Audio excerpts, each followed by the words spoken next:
Hello, hello, hello! Welcome back, guys! Don't forget to follow me. Guys, grabe kay kabibo ganina, especially that we celebrate buwan ng wika. Siyempre, bibo kay me. And after that, we have our presentation. We had a presentation sa stage. Tanan niya kindergarten. And of course, ako ramang gyud ang ilang trainer on the spot nga presentation. So, happy kayo ang mga kids. Labi na gyud ang ako makauban ng mga teachers kay on the spot kaayo ang panghitabo.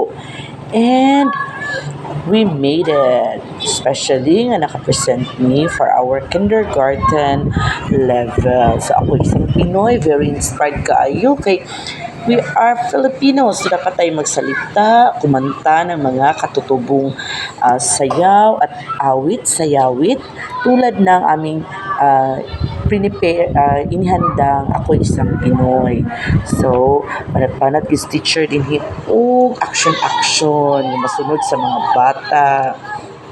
Oh, pipo kayo guys, kay tanan dyan sa mga bata, nag-cooperate. Nara siguro gamay, pero mostly nag-cooperate kid sila. Labi na yun na sa atupangan. Feel na feel kayo nilang pagkanta sa ako'y isang Pinoy nga kanta, di ba?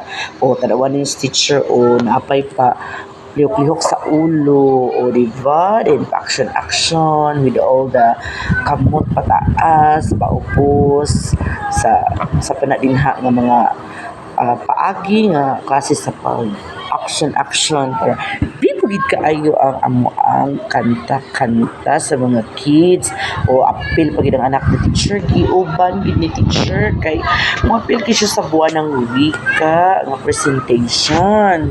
So happy kay mga kindergarten, mga parents, and after that sa amo ang pagkanta, so balik na ang mga bata sa kada classrooms.